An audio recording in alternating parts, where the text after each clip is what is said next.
Hello friends, ಇವತ್ತು ನಾನು ಮಂಗಳೂರು ಸ್ಟೈಲಲ್ಲಿ ಕ್ರ್ಯಾಬ್ ಸಾರು ಹೇಗೆ ಮಾಡೋದು ಅಂತ ತೋರಿಸ್ಕೊಡ್ತಾ ಇದ್ದೀನಿ. ಬನ್ನಿ, ಹಾಗಾದರೆ ತಡ ಮಾಡೋದು ಬೇಡ. ನೋಡಿ, ಇಲ್ಲಿ ನಾನು 1 kg ಆಗೋಷ್ಟು ಕ್ರ್ಯಾಬ್ನ ನೀಟಾಗಿ ತೊಳ್ಕೊಂಡು ಅದಕ್ಕೆ ಉಪ್ಪು ಅರಿಶಿನ ಪುಡಿ ಮಿಕ್ಸ್ ಮಾಡಿ ಒಂದು ಕಡೆ ಇಟ್ಕೊಂಡಿರೋಣ, ಮಸಾಲೆ ರೆಡಿ ಆಗೋ ತನಕ. ಈಗ ಬೇಕಾಗುವ ಸಾಮಗ್ರಿಗಳು ಏನೇನು ಅಂತ ನೋಡೋಣ. ನೋಡಿ, ಈ ಕ್ರ್ಯಾಬ್ ಸಾರು ಮಾಡೋದಕ್ಕೆ ಬ್ಯಾಡಗಿ ಮೆಣಸು ಒಂದು 8ರಿಂದ 10. ನಮ್ಮ ಮನೇಲಿ ಖಾರ ಕಮ್ಮಿ ಆದ್ದರಿಂದ ನಾನು ಸ್ವಲ್ಪ ಕಮ್ಮಿ ತೊಗೋತೀನಿ. ನೀವು ಖಾರ ಜಾಸ್ತಿ ಬೇಕಿದ್ರೆ ತೊಗೋಬೋದು. ಧನಿಯಾ 2 ಚಮಚ, ಚಕ್ಕೆ, ಲವಂಗ, ಏಲಕ್ಕಿ, ಮೆಂತ್ಯ ಹಾಗೂ ಜೀರಿಗೆ ಹಾಗೂ ಕಾಳುಮೆಣಸು. ಮೆಂತ್ಯ ಸ್ವಲ್ಪ 1 ಸ್ಪೂನ್ ಇರಲಿ, ಜೀರಿಗೆ 1 ಸ್ಪೂನು, ಕಾಳುಮೆಣಸು ಸ್ವಲ್ಪ. ಈಗ ಇದನ್ನೆಲ್ಲ ಹುರ್ಕೋಬೇಕಾಗತ್ತೆ. ಎಣ್ಣೆ ಏನು ಹಾಕೋದು ಬೇಡ, ಹಾಗೆ ಹುರ್ಕೋಬೋದು. ಮೊದಲಿಗೆ ನಾವು ಚಕ್ಕೆ, ಲವಂಗ, ಏಲಕ್ಕಿನ ಹುರ್ಕೊಳ್ಳೋಣ. ನಾವು ಹುರ್ಕೊಳ್ಳೋದ್ರಲ್ಲೂ ಒಂದು ಟೆಕ್ನಿಕ್ ಇದೆ. ಫಸ್ಟೇ ನಾವು ಧನಿಯಾ ಜೀರಿಗೆ ಎಲ್ಲ ಹಾಕಿದ್ರೆ ಅದು ಮೆತ್ತಗಿರೋದ್ರಿಂದ ಅದು ಬೇಗ ಫ್ರೈ ಆಗಿಬಿಡತ್ತೆ, ಕರ್ಟ್ ಹೋಗಿಬಿಡತ್ತೆ. ಸೊ ನಾವು ಯಾವಾಗಲೂ ಚಕ್ಕೆ ಲವಂಗದಿಂದನೇ ಶುರು ಮಾಡಬೇಕು. ಆಮೇಲೆ ಕಾಳುಮೆಣಸು, ಮೆಂತ್ಯ ಇದನ್ನೆಲ್ಲ ಹಾಕೋಬೋದು. ಇದೆಲ್ಲ ಗಟ್ಟಿ ಪದಾರ್ಥ ಆಗಿರೋದ್ರಿಂದ ಬೇಗ ಫ್ರೈ ಆಗೋದಿಲ್ಲ. ಈಗ ನಾನು ಮೆಂತ್ಯ ಹಾಕ್ಕೊಂಡಿದ್ದೀನಿ, ಕಾಳುಮೆಣಸು ಹಾಕ್ಕೊಂಡಿದ್ದೀನಿ, ಚಕ್ಕೆ ಲವಂಗ ಏಲಕ್ಕಿ ಎಲ್ಲ ಮಿಕ್ಸ್ ಆಗಿದೆ. ಚೆನ್ನಾಗಿ ಫ್ರೈ ಮಾಡ್ತಾಯಿದ್ದೀನಿ. ಈಗ ನೋಡಿ, ಮೆಣಸು ಹಾಕೋತಾ ಇದ್ದೀನಿ. ಇದೆಲ್ಲ ಆದಮೇಲೆ ಮೆಣಸು ಹಾಕೋಬೋದು. ಕೊನೆಯದಾಗಿ ಧನಿಯಾ ಹಾಗೂ ಜೀರಿಗೆ ಹಾಕ್ಕೋಬೇಕಾಗತ್ತೆ.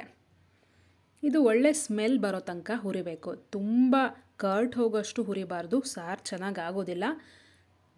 ಒಲೆ ಊರಿನ ಕಮ್ಮಿ ಫ್ಲೇಮಲ್ಲೇ ಇಟ್ಕೊಂಡು ಹುರಿಬೇಕಾಗತ್ತೆ. ದೊಡ್ಡ ಊರಿನಲ್ಲಿ ಹುರಿದ್ರೆ ಎಲ್ಲ ಐಟಮ್ ಹಾಳಾಗುತ್ತೆ, ಕರ್ಟ್ ಹೋಗುತ್ತೆ. ಚಿಕ್ಕ ಫ್ಲೇಮಲ್ಲೇ ನಿಧಾನಕ್ಕೆ ಒಂದೊಂದಾಗಿ ಹುರ್ಕೋಬೇಕಾಗತ್ತೆ. ನೋಡಿ, ಈಗ ಇದಾಗಿದೆ. ಒಂದು ಪಾತ್ರೆಗೆ ತೆಗೆದಿಟ್ಕೋತೀನಿ. ಇದನ್ನೆಲ್ಲ ಫಸ್ಟ್ ಪುಡಿ ಮಾಡ್ಕೋಬೇಕಾಗತ್ತೆ. ನೋಡಿ, ಇದೆಲ್ಲ ಹುರ್ಕೊಂಡಿರೋ ಐಟಮ್ ಇದೆಯಲ್ಲ, ಒಂದು ಮಿಕ್ಸಿ ಜಾರ್ಗೆ ಇದನ್ನೆಲ್ಲ ಹಾಕೋತಾ ಇದ್ದೀನಿ. ಕಾಯಿನ ಹಾಕ್ಕೊಳ್ಳೋಕ್ಕಿಂತ ಮೊದಲು ಇದನ್ನು ಒಂದ್ಸಲಿ ಪುಡಿ ಮಾಡಿದ್ರೆ ಲಾಸ್ಟಿಗೆ ಕಾಯಿ ಹಾಕೊಂಡ್ಮೇಲೆ ಚೆನ್ನಾಗಿ ಮಿಕ್ಸ್ ಆಗುತ್ತೆ ಅಂತ. ಎಲ್ಲದನ್ನೂ ಸೇರಿಸಿನೂ ಹಾಕೋಬೋದು, ಬಟ್ ಈ ರೀತಿ ಮಾಡಿದ್ರೆ ಚೆನ್ನಾಗಾಗತ್ತೆ. ನೋಡಿ, ನಾನು ಎಷ್ಟು ಪುಡಿ ಮಾಡ್ಕೊಂಡಿದ್ದೀನಿ ನೋಡಿ, ಎಲ್ಲ ಚೆನ್ನಾಗಿ ಪುಡಿ ಆಗಿದೆ. ಈಗ ಇದಕ್ಕೆ ಒಂದು ನಿಂಬೆ ಹಣ್ಣಿನ ಗಾತ್ರದ ಹುಣಸೆ ಹುಳಿನ ಹಾಕ್ಕೊಳ್ಳೋಣ. ಹಾಗೆ ಒಂದು ಅರ್ಧ ಹೆಚ್ಚಿಟ್ಕೊಂಡಿರೋ ಈರುಳ್ಳಿನ ಹಾಕೋತಾ ಇದ್ದೀನಿ. ಹಾಗೆ ಇಲ್ಲಿ ಶುಂಠಿ ಬೆಳ್ಳುಳ್ಳಿ ಪೇಸ್ಟ್, ನೀವು ಶುಂಠಿ ಬೆಳ್ಳುಳ್ಳಿ ಹಾಗೆ ಕೂಡ ಹಾಕೋಬೋದು.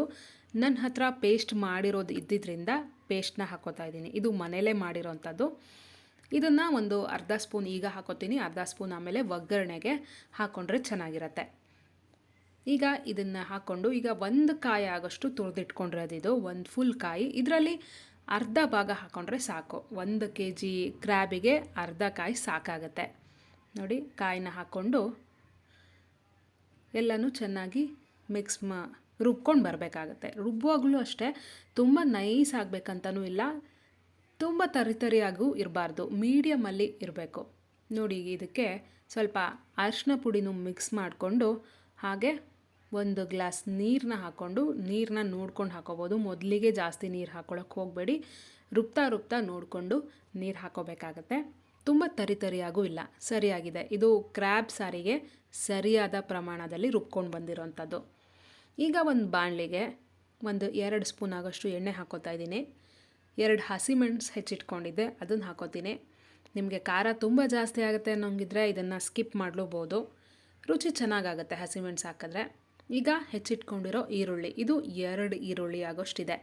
ಇದರಲ್ಲೇ ಒಂದು ಸ್ವಲ್ಪ ರುಬ್ಬಕ್ಕೆ ಹಾಕ್ಕೊಂಡಿರೋದು. ಈ ಈರುಳ್ಳಿ ಹಸಿಮೆಣಸನ್ನು ಚೆನ್ನಾಗಿ ಫ್ರೈ ಮಾಡೋಣ.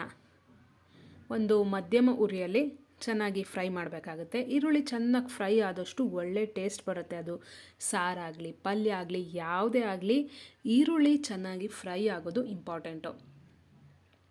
ನೋಡಿ, ಚೆನ್ನಾಗಿ ಫ್ರೈ ಆಗ್ತಾಯಿದೆ. ಈ ಟೈಮಲ್ಲಿ ಇನ್ನೂ ಫ್ರೈ ಆಗಬೇಕು, ಆದರೆ ಈ ಟೈಮಲ್ಲಿ ಶುಂಠಿ ಬೆಳ್ಳುಳ್ಳಿ ಪೇಸ್ಟ್ ಇತ್ತಲ್ಲ, ಇನ್ನೊಂದು ಸ್ವಲ್ಪ ಒಗ್ಗರಣೆಗೆ ಹಾಕೋಬೇಕು ಅಂತ ಇದ್ನಲ್ಲ, ಅದನ್ನು ಈ ಟೈಮಲ್ಲಿ ಹಾಕೋತಾ ಇದ್ದೀನಿ.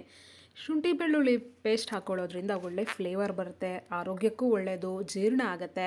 ಈ ನಾನ್ ವೆಜ್ ಐಟಮ್ ಎಲ್ಲ ಮಾಡುವಾಗ ಶುಂಠಿ ಬೆಳ್ಳುಳ್ಳಿ ಯೂಸ್ ಮಾಡೋದು ಬಹಳ ಉತ್ತಮ. ಮಸ್ಟ್ ಆ್ಯಂಡ್ ಶುಡ್ ಅಂತಲೇ ಹೇಳ್ಬೋದು ಶುಂಠಿ ಬೆಳ್ಳುಳ್ಳಿ ಯೂಸ್ ಮಾಡೋದು. ಸರಿಯಾದ ಪ್ರಮಾಣದಲ್ಲಿ ಯೂಸ್ ಮಾಡಬೇಕು ಅಷ್ಟೇ. ಈಗ ಇದೆಲ್ಲ ಫ್ರೈ ಆದಮೇಲೆ 2 ಟೊಮೊಟೊನ ಹೆಚ್ಚಿಟ್ಕೊಂಡಿದ್ದೆ, ಅದನ್ನು ಕೂಡ ಈ ಟೈಮಲ್ಲಿ ಹಾಕೋತೀನಿ. ಹುಳಿನೂ ನೀವು ನೋಡ್ಕೊಂಡು ಹಾಕ್ಕೊಳ್ಳಿ, ಯಾಕಂದರೆ ಒಂದು ನಿಂಬೆಹಣ್ಣಿನ ಗಾತ್ರದ ಹುಣಸೆ ಹಣ್ಣನ್ನ ರುಬ್ಬಕ್ಕೆ ಹಾಕ್ಕೊಂಡಿದ್ದೀವಿ. ಈಗ ಇಲ್ಲಿ 2 ಟೊಮೊಟೊನ ಹಾಕೋತಾ ಇದ್ದೀನಿ.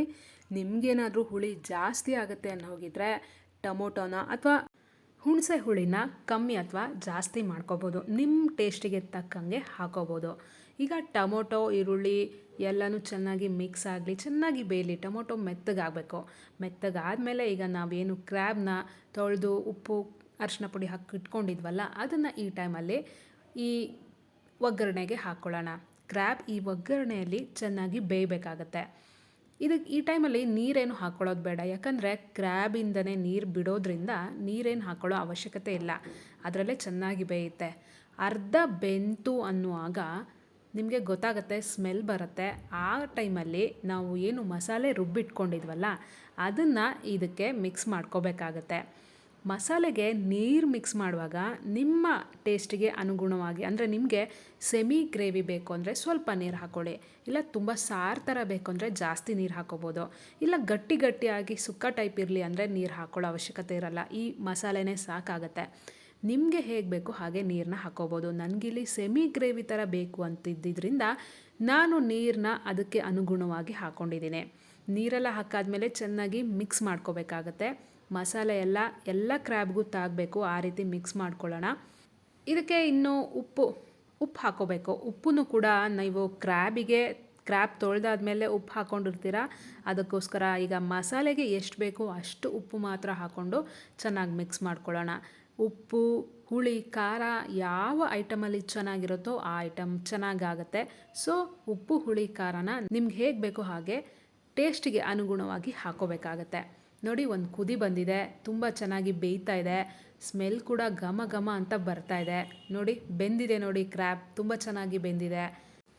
ಇನ್ನೊಂದು 2 ಕುದಿ ಬಂದರೆ ಸಾಕು, ಯಾಕಂದರೆ ಕ್ರ್ಯಾಬ್ ಬೆಂದಿದೆ, ಹಾಗೆ ಮಸಾಲೆನೂ ಕೂಡ ನಾವು ಹುರಿದು ರುಬ್ಕೊಂಡಿರೋದಾಗಿದ್ದರಿಂದ ಇದನ್ನು ಜಾಸ್ತಿ ಕುದಿಸೋ ಅವಶ್ಯಕತೆ ಇಲ್ಲ. ಒಂದು 3 ಕುದಿ ಬಂದರೆ ಸಾಕು. ಈಗ ಕ್ರ್ಯಾಬ್ ಸಾರು ರೆಡಿಯಾಗಿದೆ. ಸಾರಿನ ಘಮ ಕೂಡ ತುಂಬ ಚೆನ್ನಾಗಿ ಬರ್ತಾ ಇದೆ. ಈಗ ಇದು ರೆಡಿ ಆಯಿತು. ಕ್ರ್ಯಾಬ್ ಸಾರು ಹೇಗೆ ಈಸಿಯಾಗಿ ಮಾಡ್ಬೋದು ಅಂತ ಹೇಳ್ಕೊಟ್ಟಿದ್ದೀನಿ ಅಲ್ವಾ. ನಿಮಗೆ ಈ ವಿಡಿಯೋ ಇಷ್ಟ ಆದಲ್ಲಿ ನೀವು ಕೂಡ ಮನೇಲಿ ಮಾಡಿ, ಹಾಗೆ ನಮ್ಮ ಚಾನಲನ್ನು ಸಬ್ಸ್ಕ್ರೈಬ್ ಮಾಡಿ, ಫಾಲೋ ಮಾಡೋದನ್ನು ದಯವಿಟ್ಟು ಮರಿಬೇಡಿ. ಧನ್ಯವಾದ.